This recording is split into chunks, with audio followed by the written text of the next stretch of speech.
آج جس موضوع پر میں بات کرنا چاہتی ہوں وہ ایک بہت اہم موضوع ہے، ایک کافی سنگین مسئلہ پاکستان میں بن گیا ہے۔ یہ ہے پاکستان کا توہین رسالت کے حوالے سے قانون۔ اس سے پہلے کہ میں آپ کو کچھ اور اس قانون کے بارے میں بتاؤں، یہ ویڈیو صرف قانون کی تاریخ آپ کو بتائے گی اور یہ کہاں سے آیا، یہ کس طرح تبدیل ہوا اور ان تبدیلیوں کی وجہ سے اب کیا مسائل پیدا ہوئے ہیں۔ تو اگر آپ دیکھیں، جب تقسیم بر صغیر ہوا تھا، جب انڈیا اور پاکستان دو الگ ممالک بنے تھے، تو پاکستان اور انڈیا دونوں نے جو انگریز کا قانون تھا اسے وراثت میں لیا۔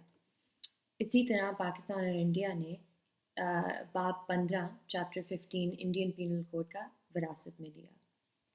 اس انڈین پینل کوڈ میں انگریز نے ایک توہین رسالت کا قانون بھی بنایا ہوا تھا، جو کہ اب پاکستان پینل کوڈ میں ایک اور طریقے سے اسے قائم کیا گیا ہے، اس میں ابھی تھوڑی دیر بعد بات کروں گی۔ لیکن جو باب 15 تھا اس میں انگریز نے دو چیزیں قائم کی تھی۔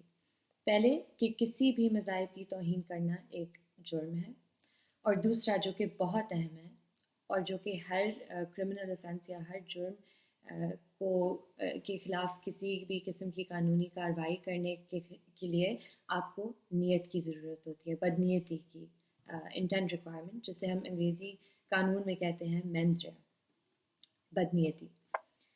تو یہ دو چیزیں تھیں جو انگریز کے قانون میں قائم تھی باب 15 میں۔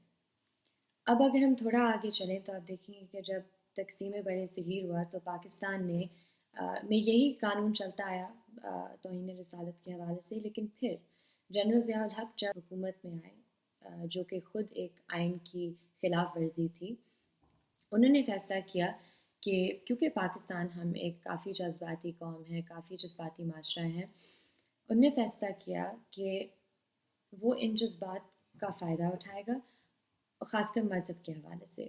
اس نے اس پینل کوڈ کے آفینس میں 5 تبدیلیاں لائیں، جو کہ جو آج کا پاکستان کا توہین رسالت کے حوالے سے قانون ہے، ابھی تک وہ پروویژنز لاگو ہیں۔ اس قانون میں ضیاء الحق نے کیا کیا؟ کون سی تبدیلیاں لائیں؟ دو چیزیں ہوئیں۔ پہلی چیز، ضیاء الحق نے اس میں سے بدنیتی کی ریکوائرمنٹ یا کسی کے خلاف اگر آپ نے قانونی کارروائی شروع کرنی تھی تو ضیاء الحق نے اس بدنیتی کو ہٹا دیا قانون سے، کہ اب آپ کو نیت کی ضرورت ہی نہیں، آپ جان بوجھ کر نہ بھی کچھ کریں تو آپ کے خلاف کوئی جرم رجسٹر ہو سکتا ہے توہین رسالت کے حوالے سے۔ اور دوسری چیز جو ضیاء الحق نے کی، اس نے اس قانون کو، کیونکہ اس نے بدنیتی کو ہٹا دیا قانون سے، ضیاء الحق نے اس قانون کو ایک اسٹرکٹ لائبلٹی آفینس بنا دیا، ایک سخت ذمہ داری جرم۔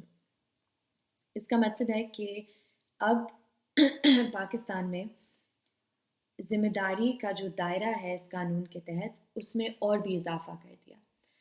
اب اس کا جو ایک بہت سنگین کانسیکوینس ہے یا سنگین اثر ہے، وہ ہے کہ اب کسی بھی قسم کا، اب یہ جو قانون کا سبسٹنس ہے اس میں یہ تبدیلی آئے، کسی بھی قسم کے الفاظ، چاہے وہ زبانی ہوں یا لکھے ہوں، کسی بھی قسم کی دستیاب نمائندگی، بہتان، طعنہ، اشارہ، چاہے وہ بلا واسطہ ہو یا بالواسطہ ہو، اس نے اس کی ذمہ داری کا دائرہ اتنا بڑھا دیا۔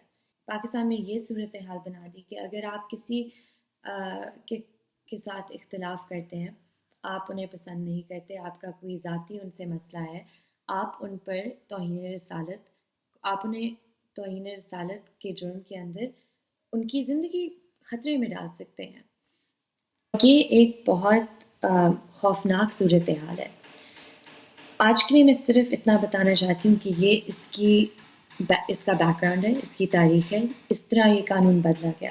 میں اس لیے اس ویڈیو سے شروع کرنا چاہتی تھی کیونکہ پاکستان میں یہ مسکنسیپشن ہے، یہ غلط فہمی ہے کہ یہ قانون نعوذ باللہ خدا پاک نے بنایا، ایسی کوئی بات نہیں ہے۔